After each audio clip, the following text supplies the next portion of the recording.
Mm-hmm. All the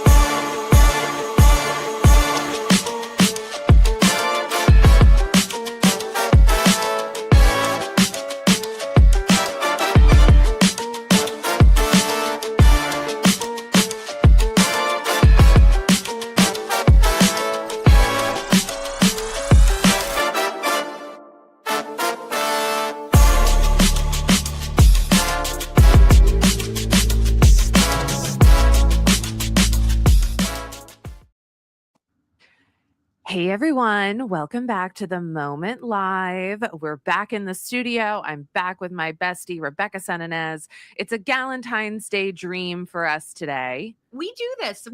We showed up this morning and we were both in a red lip. And like truly, every time we show up together in the same place, we have like a weird synchronization. I don't know what else the word is. The red lip, though, is kind of like your signature thing. And so I do feel like I am melding into one. Copying you a little bit. We're melding. I've never really had a problem with people copying me. Me neither. Yeah. Me neither. Yeah. You know who I want to copy? I know who I want to copy. Okay, It's our guest today.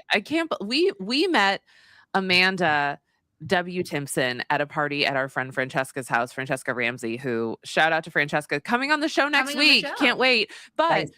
We met Amanda and we both left and we were like, we got to get Amanda on our show soon. Yeah. So Amanda is a public historian and the founder of Yesterqueers, a public history project that celebrates and elevates the broad expanse of queer history.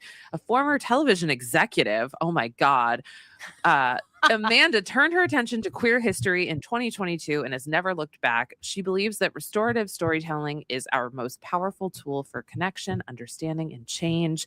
Her work can be found at Yesterqueers on all the platforms and at yesterqueers.com. Amanda W. Timpson. Good morning. For leaving the evil empire of being a television executive. And I worked in television for more than 20 years, and then I took a sharp left. Yeah. Wow. The right left. Left. I feel like now more than ever, and this is like a lot of the things that we'll talk about today, preserving history of marginalized groups like is not to be taken for granted at the bare minimum, right? Like one of our stories we want to talk about today is the erasure of that. We have a bunch of hot topics today. We'll just give you a quick rundown of what we're going to do. We are going to talk about Attorney General's Pam Bondi crash out hearing with the House Judiciary Committee earlier this week. Firstly, Representative Pramila Jayapal asked, we'll just do the rundown. Oh, sorry. And then we're also going to talk about THS funding fight and ICE negotiations, the Stonewall National Monument Pride erasure. And then we're going to talk a little bit about, this is something that like I brought up yesterday on our prep call. And I was like, y'all, I want to talk about queerness in the Epstein files. Like, am I crazy? And Rebecca was like, no, I mean, you are crazy, but because you started this asking if you look like Pam Bondi. That's true. She did walk in here this morning and say, hey, do I look like Pam Bondi? Like someone would tell me, right? But I wanted, we're Pam Bondi is rotting from the inside and you are not. And that is a distinct difference. I might be rotting on the inside for other reasons. But we want to talk, we're so glad we have Amanda here because we want to talk about queerness within the Epstein files. And it's something that like, I'm not seeing, not to be that person, but like, I'm not seeing a lot of people talk about it. Mm-hmm. Yeah. I know. I'm actually really curious about what Amanda has to say about this. But let's start off with my doppelganger, Pam Bondi. Okay, yeah. Pam Bondi crashed out in like truly epic form for an audience of one, as they say, for Donald Trump. We just wanted to sort of like go through some of these moments. So as a reminder, Pam Bondi is the Attorney General. And so she's at the head of the DOJ and is thus responsible for all of the redactions or not redactions, release, not release of the Epstein files. And so she was in front of the House Judiciary Committee yesterday. And let's start with Representative Pramila Jayapal asked Pam Bondi to apologize to the survivors who are in the hearing. And by the way, like the survivors are the reason why we are getting all of this information. Like they've been doing tireless work for years. And I just want to put up a picture of what I think will go down in history is she asked for Pam Bondi to apologize to these women. And Pam Bondi refused. She immediately started talking about Merrick Garland. And I just think that this is like one for the history books. And I just feel like this was the tone of the entire thing is it was a big fuck you from Pam Bondi to the American people and more specifically to these survivors, who, by the way, are on every end of the political spectrum. Like I've heard women from every end of the political spectrum. Amanda, did you like hear about this crash out on Wednesday? Oh, yeah. I mean, I watched a lot of it. Part of the thing about being a historian is I feel like I can't not watch these moments where history is literally happening in front of us. But it was just so juvenile. Like, this is how I fought with my parents when I was 14, right? Yep. When they would like ask me to do something and I would just get attitude and like bring up something random, and just like, it was astonishing to watch this 60-year-old woman who is the Attorney General of the United States behaving like a teenager who didn't do the dishes. Like, it just... I thought it was interesting because I did think it was kind of similar to how Caroline Leavitt acts in press briefings. And like, I'm not saying that I condone how she acts, but it actually kind of works usually because of the power differential that there's going on there. Like, she can just say to reporters like, no, I'm done. I'm leaving. I'm going. I'm whatever.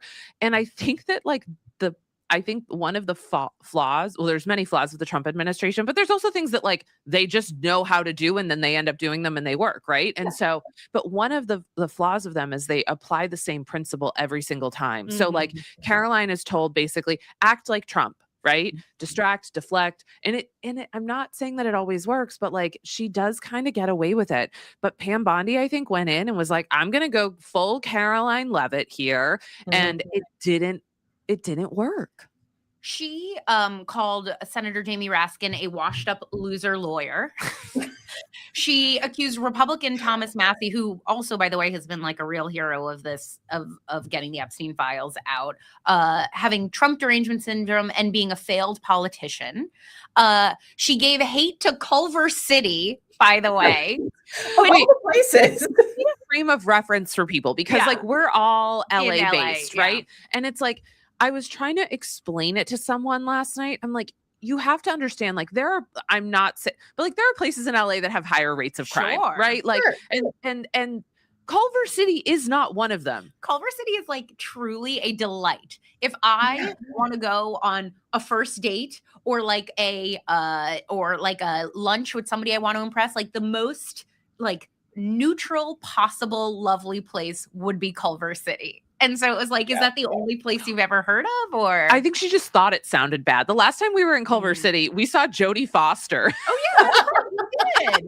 Like, and that is so Culver City coded. Like, so it's just, I don't know. I mean, it's fine.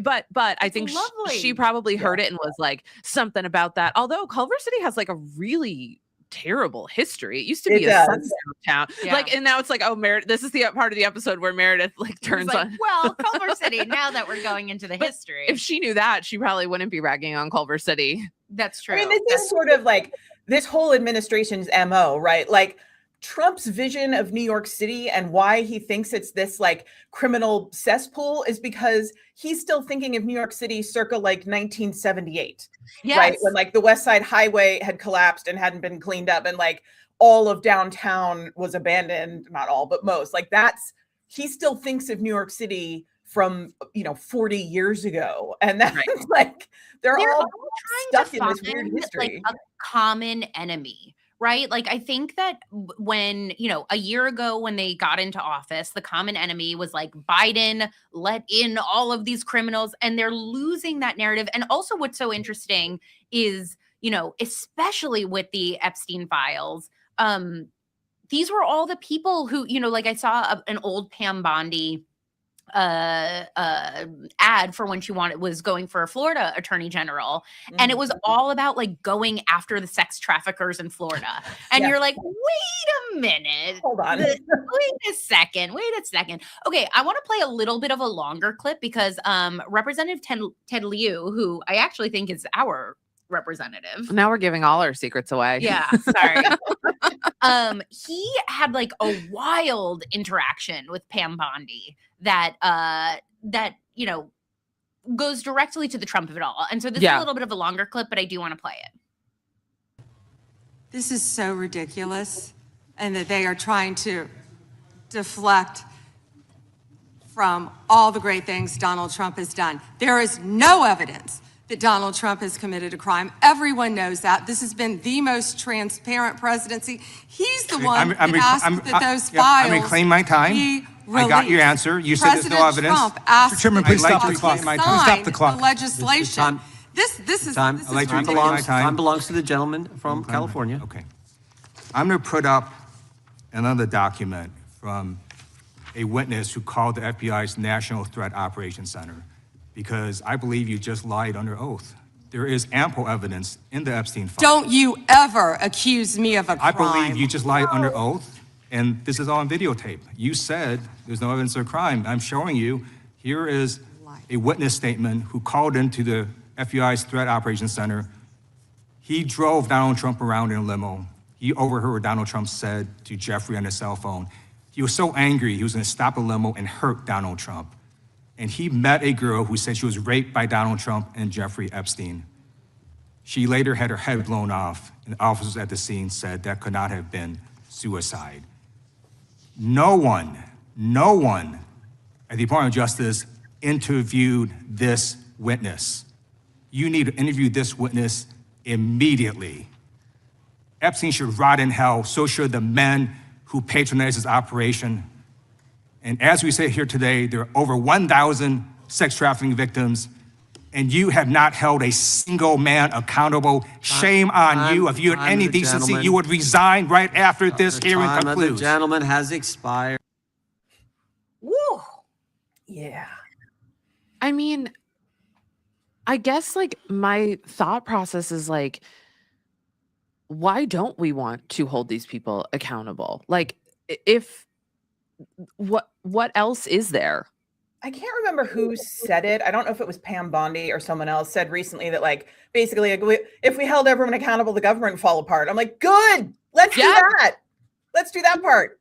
Can we like maybe take 1 second to talk about this? Because I feel like part of what is so hard about this moment, on top of everything that is hard about this moment, is it's hard to know what is real and what is not real. Yes. When nobody is being held accountable, it's really easy to be like, well, I guess literally every single one of our structures is a,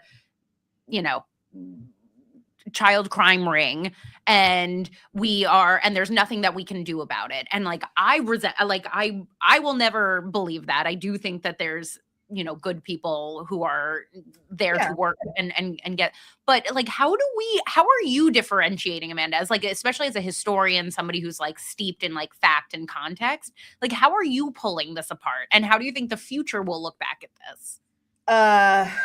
One of the ways that I try to pull this apart is I look at as many sources as I can, right? Which is a luxury that I have because my entire job is about researching things and contextualizing information. So I have the ability to sort of dive deeply into stuff. And one of the things that is so difficult right now is that is not a thing that many people have time to do or are necessarily interested to do. And there are very few outlets where they can get reliable information and good conversation in a short amount of time, but the moment's one of them. So I'm thrilled to be here. Here we are. We're doing our best. Yeah. And that's the part of it. I do think, look, this is not the first time in history that a bunch of really, really terrible men have done really, really awful things. Mm-hmm. Being here in the modern age where we have digital record keeping, where we have, thousands upon thousands of emails, it gives us a whole new perspective on, evil, really. Yeah. And so I hope that we're going to learn a lot from this. And I hope that, 50 or 100 years down the line, people are looking back and going, wow, we really got to a moment where that could have gone one of two ways. And thank God we picked this way. That's what I'm hoping. Well, one of the things that I was thinking about just now watching some of what I was actually looking at that photo of Pam Bondi. I was thinking about some of the other really big similar crimes of our time, and I couldn't help but think of the Catholic Church and what the Catholic Church's response has been to victims coming forward. And so I am not saying that it is perfect, and I am not saying that there isn't horrible cover up and abuse that can still continues to happen in the church, but like there has been more of, I think, an attempt by members of the Catholic Church to say, yeah, people really fucked up. This was not okay. How, like, we stand with survivors, we're, and so I'm kind of amazed that an institution as big as the US government can't take any of that same. Or, I was just Googling this. I was thinking about the secret court of 1920 at Harvard, right? Where as One does. but that's where, and Amanda, could you explain that to folks if they don't know it? Because I don't think I know it as well as I probably should. I mean, I think my understanding of it is pretty surface level as well. Yeah.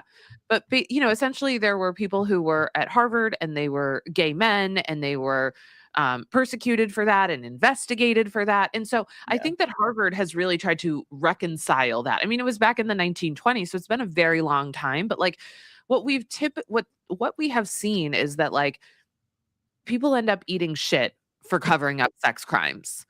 Sometimes. So, and so why when we have this moment are we not taking that opportunity to be like, yeah, let's investigate this to the fullest. Let's stand with survivors. Let's hear what they have to say. Can I pull us maybe to our next story? Yes. I think this is actually a really good point. Yeah.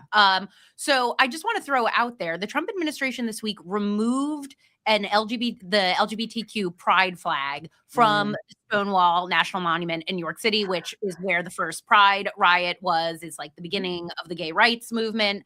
And by the way, like, this is not the first time, like this is part of the Trump administration's modus operandi. They also took down a longstanding exhibit about slavery at Independence National Park, and Philadelphia is now suing the administration. The exhibit was where George Washington and John Adams lived, and honored the people who'd been enslaved by Washington, people who built our country, and had a timeline of slavery. And so, like, to that end of what you were talking about and looking back at history, I want to talk to you about this as a historian. Like, what is the aim of pulling down history, things like pride flags, I mean, the aim overall is to right all of these marginalized groups, all of these moments of abuse and greed and bigotry, and to just write them out of our story. Humans in general, but America in particular, has a special skill at rewriting our history. We see this with the American frontier, right? Like, the American frontier was a place that was, very queer, very free, very, very open. And which is not to say, let me back up and say, yes, it was also full of genocide and violence against Native nations. But people who moved to the frontier left behind a lot of the sort of trappings of society, especially queer people. Like the Puritan East Coast, and just sort of left that all behind and went and lived very different lives. And the American government at the beginning of the 20th century consciously rewrote the history of the American frontier to give us this idea of manifest destiny and sort of like, brave cowboys taming the wilderness and, all of this. Like, most of that did not actually happen, but we rewrote that history until generations of Americans believed that that's what happened on the American frontier. And this is the Trump administration trying to do this. Like, this thing with the flag at Stonewall, this isn't the first time they have messed with queer history in the National Park Service. Like, last year they were messing with all the websites and like changing language and erasing trans people and then putting trans people back and then erasing bisexual people. And so they're trying to erase queer people and Black people and immigrants from our national story to build this sort of blood and soil ideal of America that has never existed and should never exist. I have no strong feelings about this. I just saw there was like a hearing. I don't know exactly the context, but there was a white nationalist who was in front of Congress talking about like the erasure of white identity. And he gets asked by, I think, Tim Kaine or Chris Murphy, one of those guys, like, what exactly is white identity that's being erased? And he's like, well, it's like, you know, it's and he can't define it. He can't define it. It doesn't exist. It doesn't exist. It's not a thing. Yeah. I also am like, I feel like part of this is they're like, you say that white people did bad things. Like when we talk about the like the dirty history of slavery sign that's coming down at the national park, right? And it's like, yeah, they did, but guess what? Like it, even though I know that like it is what it wasn't you. We're not saying that you did this. And I feel like they take it so deeply personal. Like, I mean, Trump has done terrible things, but like, we're not saying that like you're a racist. We're saying that, although I think all white people are racist, but like, that's a whole other, that's another show. But what we're not saying that you enslaved people. We're saying this is our history and this is how we got here. And let's look back on it. And like, why is it so scary for people to look at history that's like, yeah, it might be part of like the identity group that you belong to, but you didn't commit it. You didn't own enslaved people. I mean, I think there's a lot of answers to that question. I mean, the first is, you know, when we talk about, you know, the way that people were enslaved, the way that chattel slavery sort of like built this country, the way we talk about how immigrants are treated, you know, that what we're talking about is the structure, right? The structure in which we all now live and the advantages or disadvantages that are given to certain people and groups based on, you know, a variety of demographics, essentially.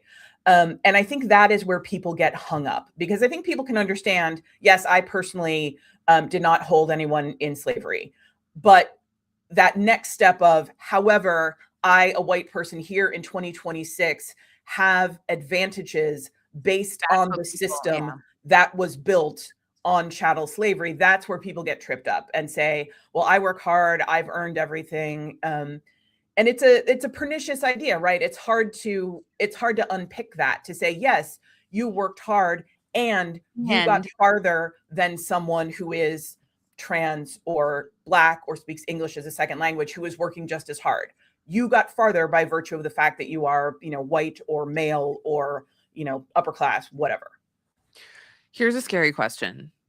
And I say this as fun fact. Hey, Dad, I am the child of a national park ranger. My father was a national park ranger for 30 something years. Amazing. And I have a lot of pride for that.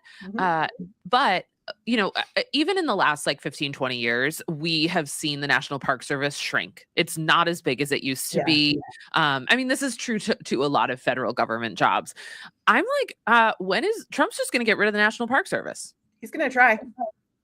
Yeah, he's going to try. Because there is the Trump administration and the people who support the Trump administration do not have any respect for shared spaces or the preservation of wild places, of art. You know, you see this with like the closing of the Kennedy Center, the destruction of the East Wing. You know, they just have no sense of reverence or respect for anything that they cannot own or hold or slap a logo on. And none of this, I mean, I guess, why would we be surprised that they can't hold themselves accountable now for things that they are actually doing if they can't deal with the fact that America has a history of enslaving Black people? You know, I mean, at its core, this is a country that is built by violence. Our national anthem is about bombs exploding. Like, this is a country built on violence. Yeah. And we have to reckon with that if we want to be able to create a nation that is based on anything other than violence. Speaking of reckoning, let's talk a little bit about queerness and the Epstein files. This is like a complicated, this is like Oh, goody. This is complicated. Okay, so the reason that this came up this week, I think specifically, is Congress saw the unredacted files, and very quickly, Thomas Massey and Ro Khanna said, "Hey, why is Les That's Wexler. Wexner?" I know, That's it's a like bit of a tongue twister. Yeah, it is. Why is Les Wexner's name redacted from the files here? And then very quickly they were like, "Oh, never mind, we're not hiding anything." Okay. Just as a reminder, Les Wexner is a billionaire and a CEO, and he basically ran, like, if you were in a mall in 2002, it was owned by Les Wexner. He was the CEO of Limited 2, of Victoria's Secret, of Bath and Body Works, of Abercrombie and Fitch. And in fact, we know somebody who says that he was trafficked by this group of people. Jeffrey Epstein was Les Wexner's financial manager for over a decade and operated one of his money management businesses out of a house owned by Wexner. And we thought it was an opportunity to talk about the fact that visually what we see is mostly now adult women who are girls during the years of Epstein's operation.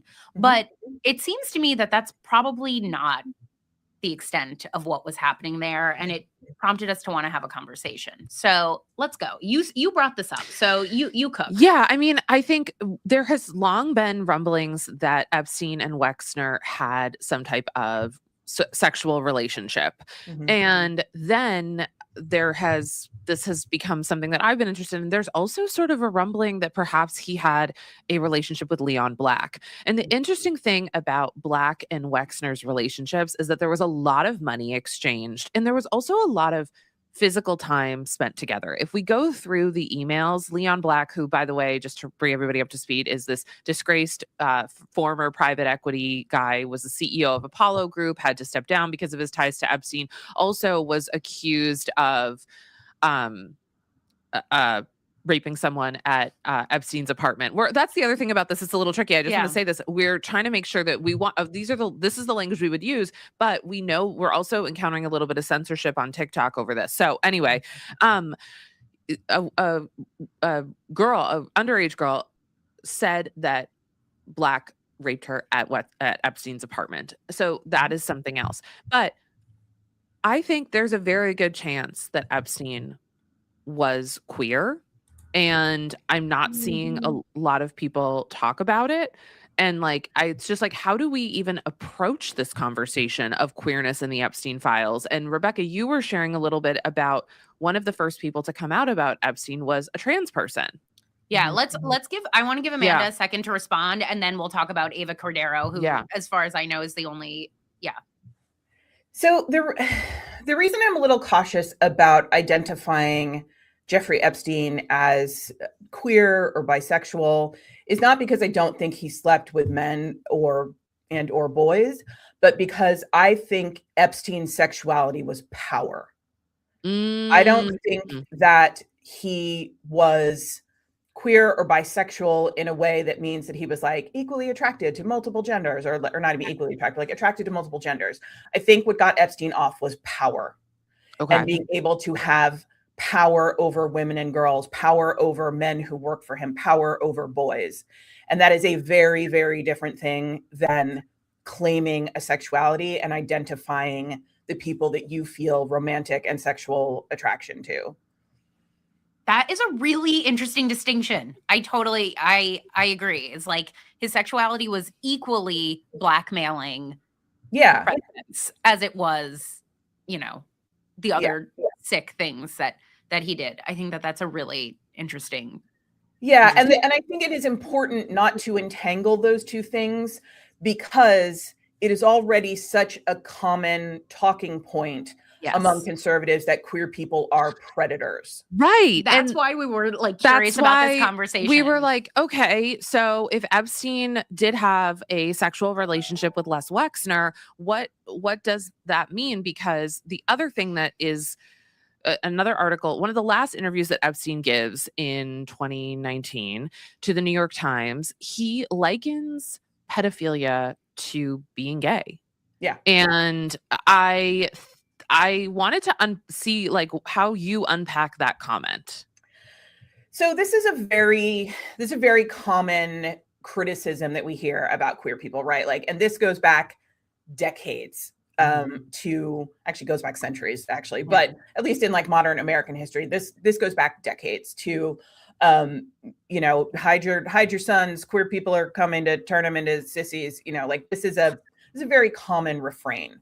And there is also a segment, and I want to sort of talk about this carefully, but there is a segment of people who feel attraction to underage people, but do not act on it and try to frame that as a sexuality. And that is what Jeffrey Epstein is trying to do in this article, although obviously he acted on it because he's a predator and a monster. But there is a small group of people who try to claim that the sexuality of an adult who is attracted to multiple genders is somehow equivalent to an adult having inappropriate romantic or sexual feelings for someone who is underage. And I want to say categorically, those are not related in any way. But that's the parallel that Epstein's trying to draw.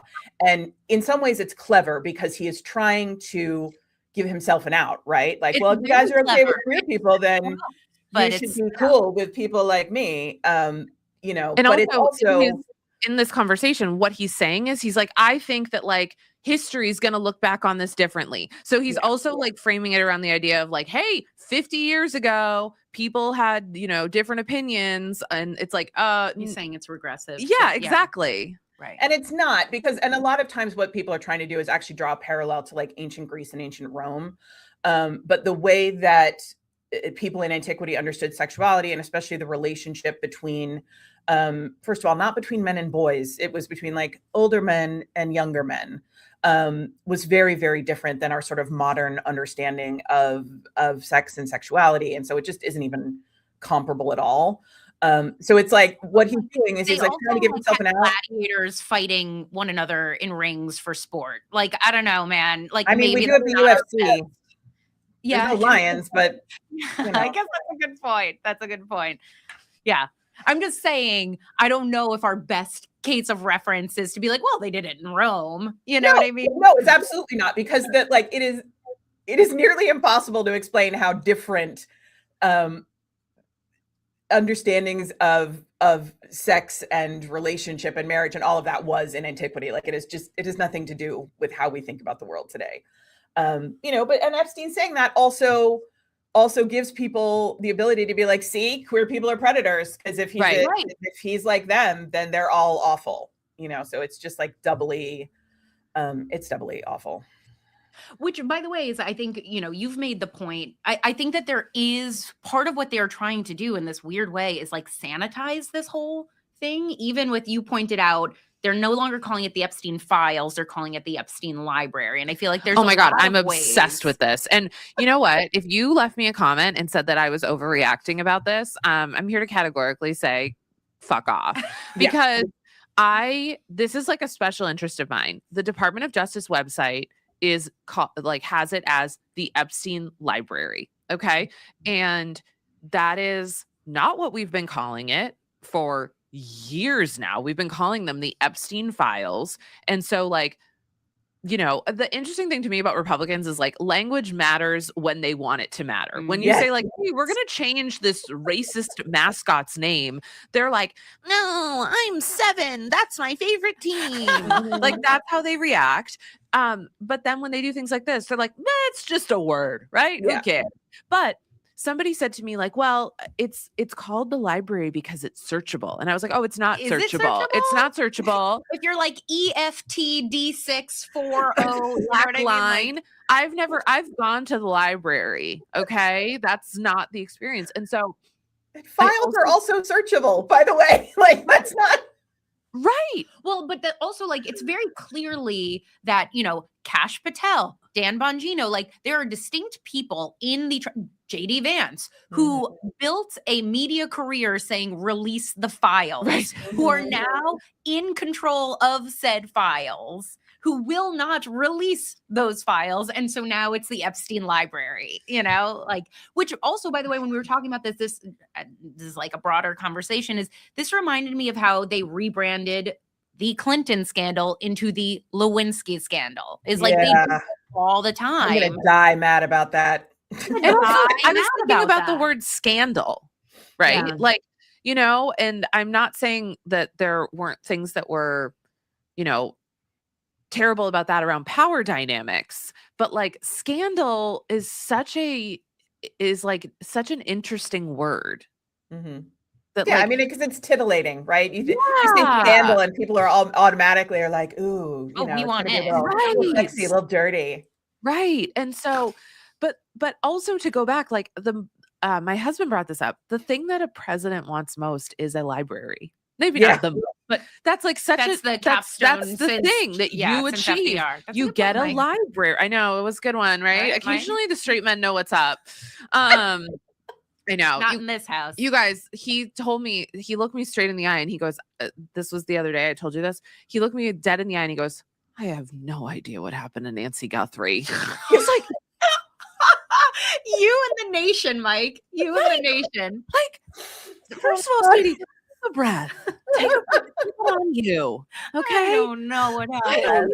No, like I was like, dude, no one. If we knew what happened, Nancy, like if you knew, I'd send you right to Tucson. Yeah. Right. Anyway, but I thought that was a really good point, and I also think that libraries, Amanda, hear me out. I think libraries are inherently queer. Oh yeah, I think so. Yeah, well, yeah, I agree with that. I mean, look, I love a library. I am doing an event at a library tomorrow that I'm so excited about. Oh, good fun! What's the event? Do you want to tell us, or is it?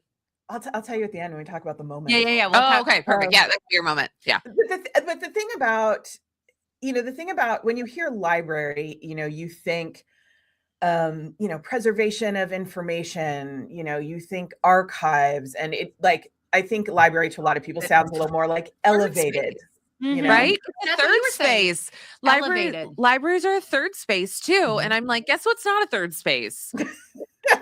The files about Jeffrey Epstein being literally like a cartoon villain. And I mean that in the like, the things that he has done are so unbelievably vile that it is just, it's hard to believe.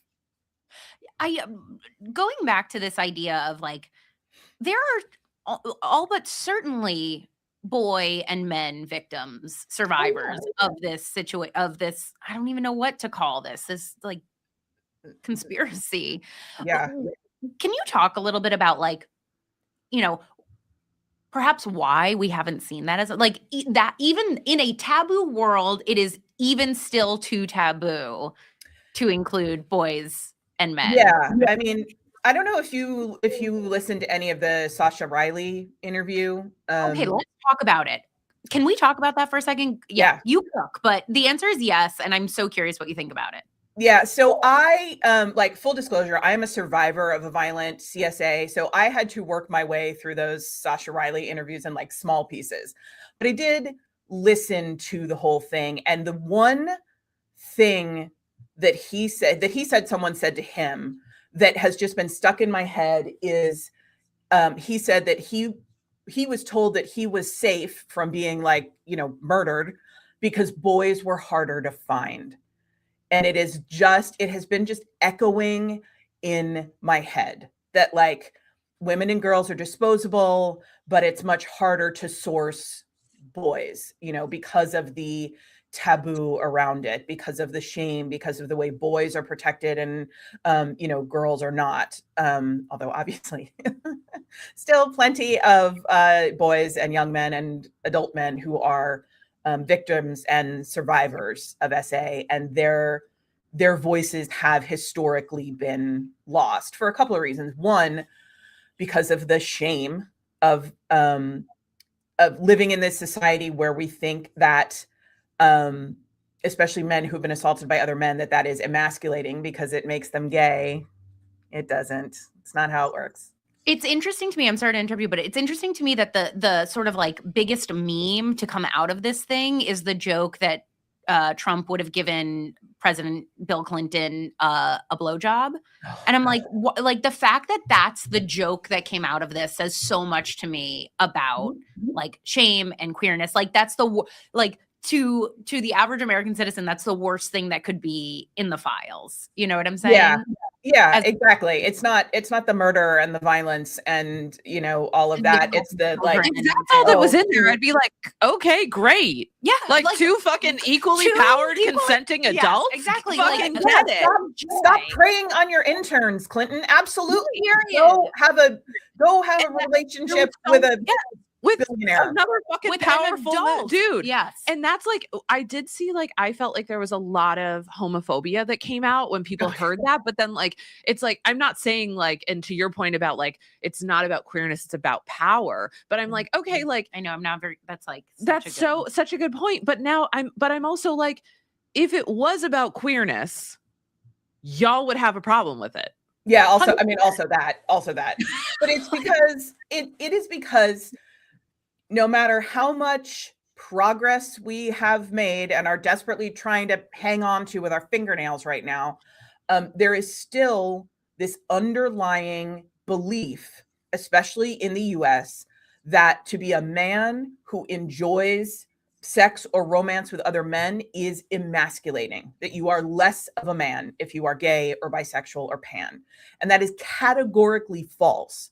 But that is the belief that underlies these jokes about Clinton and Trump, that like Trump must not be as much of a man as he thinks he is, if he's that's right. Exactly. That's what the joke is that they are less of men, which by the way, I also think is misogyny, because anything like all a downward scale. I also want to throw out that one of the, I didn't know this story, but somebody a creator lifted this up for me.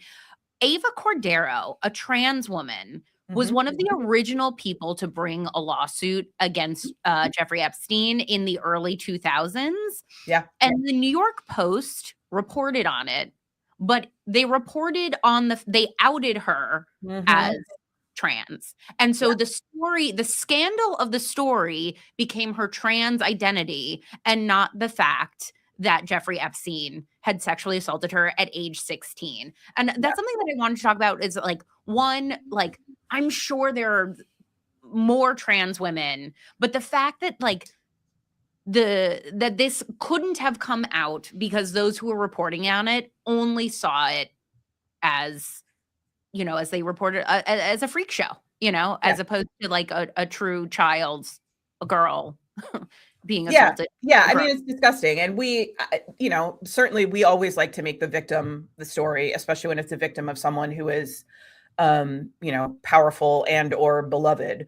But it is just, it just makes me angry on in my bone marrow. You know what I mean? Like, it just is this deep and burning fury at the inability to see trans people as a whole, but especially a trans person who is the victim of a monstrously powerful predator as nothing more than her gender.